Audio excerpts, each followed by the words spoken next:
today I'm talking to Joy Howard, who is the author of Foraging, which is a very slim volume for us. We actually had to illustrate it in order to get it a spine.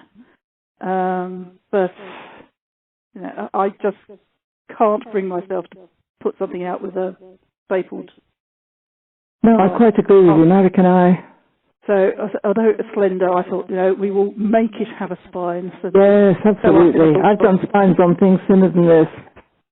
Oh, this is as thin as my printer would go.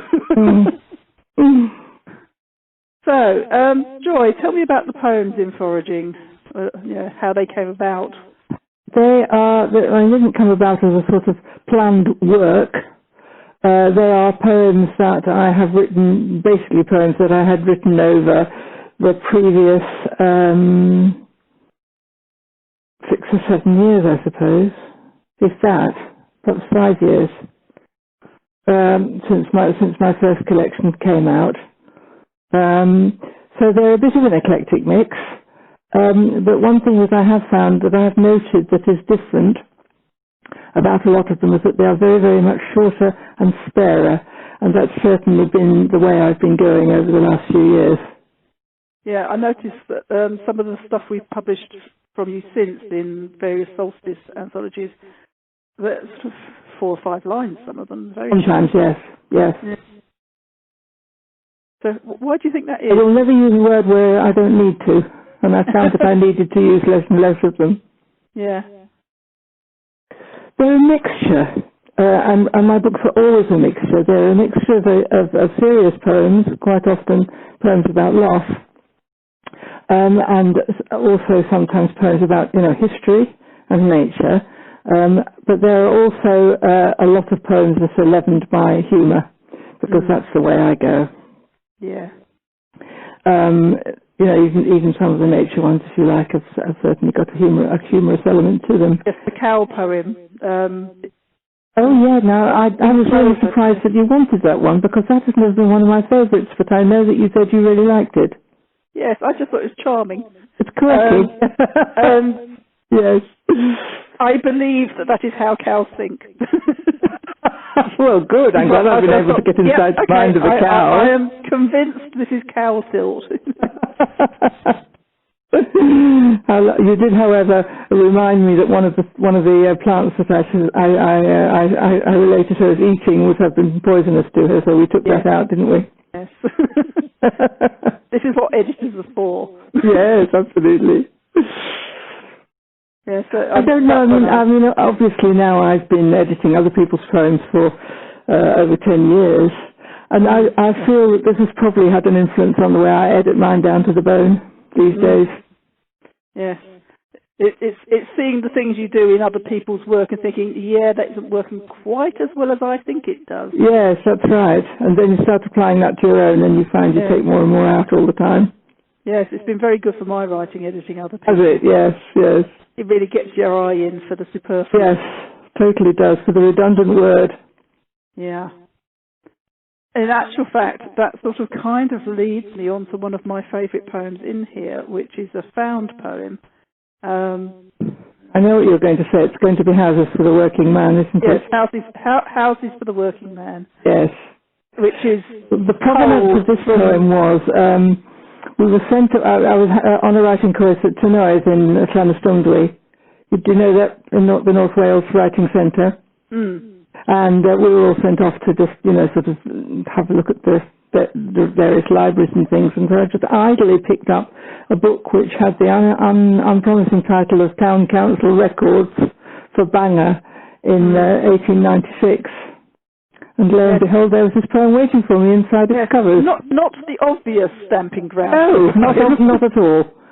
I think I wanted to get away from feeling poetic. Would you read that one, actually? Because I can read that one. Houses for the Working Man, and it is from the Town Council Records, Bangor, 1896.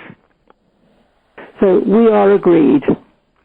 No shop, store or warehouse, no laundry, no bathrooms, no lodgers, no shed, no greenhouse or fowl house, no fowls, No pigeons or other animals apart from cats. We are disappointed. Not many tenants. Mm. It has a sort of inevitability to it, doesn't it? Yes. Yes. Well, yeah. Are you really that surprised? Well, perhaps people weren't quite as desperate for housing in Bangor in the 1890s as they thought they were. Apparently not, yeah. And it does sort of, it sums up so much there about the issues of what people actually might have wanted that they were deliberately withholding. Yes, yes. Yes, you felt they were looking at, where people lived. Yes, yeah, and presumably no pub either. Oh, well, I think that goes without saying in North Wales in the 1890s, yes. Yes. And I have since, I'm very fond of the found poem. There's another one in this book as well. And it is a genre that I like very much because you surprise yourself by what can come out of an ordinary looking piece of prose. But I've since done, as Grey Hen, I have since done a whole volume of found poems, a whole anthology of found poems. And it is an absolute delight. Mm. Anything goes, and it's just such fun. And it's absolutely an exercise in removing the extraneous and just the absolute key stuff. Yes, and another good thing is that it's a great one when you've got writer's block, because you can you realise you can write a poem out of anything. Yeah. So Olympus Inc. is another funny one. Oh yes, yes, yes.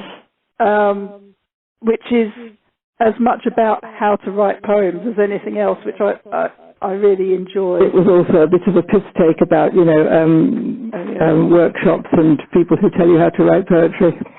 Yes. Almost by number, you know what I mean? Yeah. I'm a little bit sceptical about workshop poems. Well, I've never done any of that, so I wouldn't know. Oh, haven't you? Oh, right, okay. No. I don't know. I suppose it's not the way I've written. I've written poetry when I needed to write poetry for myself, and I don't need to write it per se. I only want to write it because I want to write it or need to write it. I don't feel that I have to do it and must keep up the score, so to speak. I just want them to come from somewhere, an imperative inside me that says you need to write this poem now, today, go and do it. Sitting on the back of an envelope stuff because you can't keep it in. Yes. No, it's not setting aside time for poetry. Set time aside for you. Yeah. I see it that way rather than setting aside time aside for it. The bulk of my poetry, which hundreds of poems, which came out when I did. They came out of me the year that I came out, and I couldn't stop writing. I just could not. It was just something that I had to be doing all the time, and everywhere I was.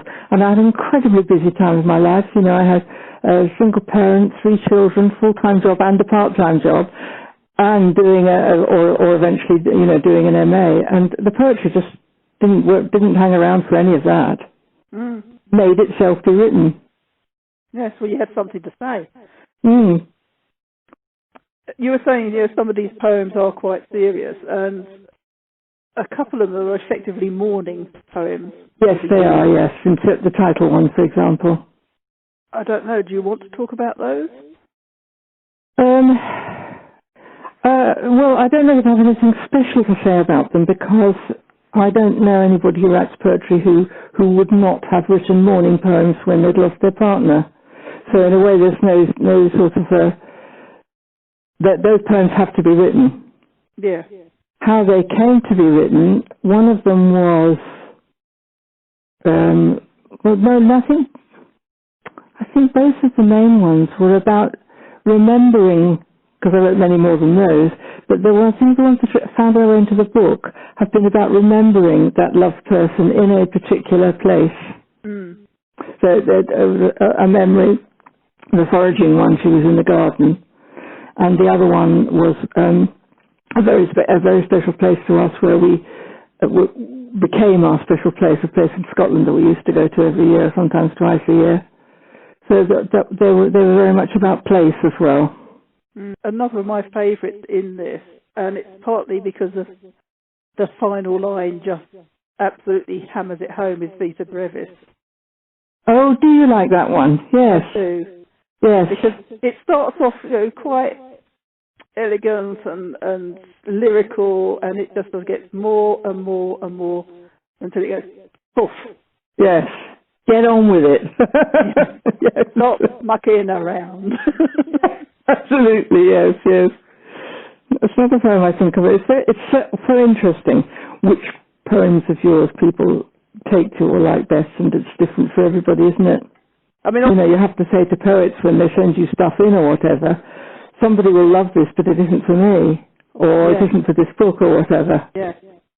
And who wins competitions? People who just the judges happen to fancy reading particularly, Yes, the mood they were in that week. It's such a personal thing, isn't it?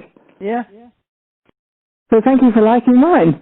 No, I absolutely do. It was an interesting process, winnowing down from everything you sent and ending up with these particular poems. Yes. It's always editor's choice, isn't it? Yeah. And some of those poems that you didn't take, I probably preferred. But it's editor's choice. It has to be. Yeah. And that's what happens when you let somebody loose on them. Yes. I'm in the middle of a book. No, not in the middle of a book. I'm coming towards the end of a Grey Hen anthology now, Sherry, which has just all been done through COVID. It's a hideous book to produce. But there were so many irresistible poems that it's an anthology with 80 poets in it now. 80?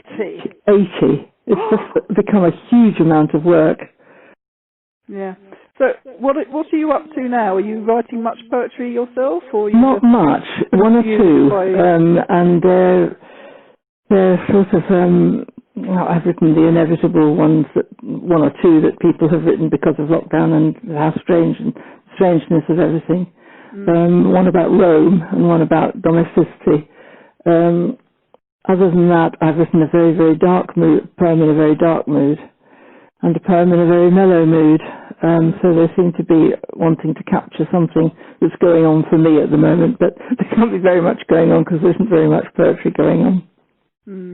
I'm really not writing.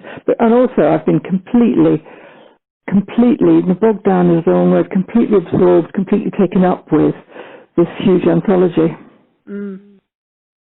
It's been an immense piece of work, and I still haven't finished with the cover. Anything I should ask you that I haven't thought of? Well, it would be lovely if you would ask me to present you with another manuscript of my own poems, but I'm afraid I haven't got a long enough one. We'll just have to go on with that. There was one poem that I'd marked out. If you asked me to read something, I would read it. Will I read that? Which one was it? Out to Lunch. Oh, that was the next one I was going to say to you. I was just looking at it and thinking I just love the first 4 lines. Everybody recognises this poem immediately. Yeah. Okay, go through it. Out to Lunch. The way a poet will pick up the book you hand her and disappear in the middle of a conversation, away she goes, and you're talking to yourself. Rinsed clean by the immersion, she'll resume engagement with the world and you, but something's changed. Her ears half listening, tuned to a remote frequency. You could get her to agree that trip to the Hebrides, she'd hear it as Hesperides, where lunch beneath the dapple shade would be golden apples. Yeah. That's happened to me over and over again, and I've done it to other people as well. Yeah. Well, it's lovely to talk to you, Joy. You too. And like I say, if you do a Zoom launch, I do know how to attend these days. It's been a very, very pleasant way to while away half an afternoon. So thank you for that.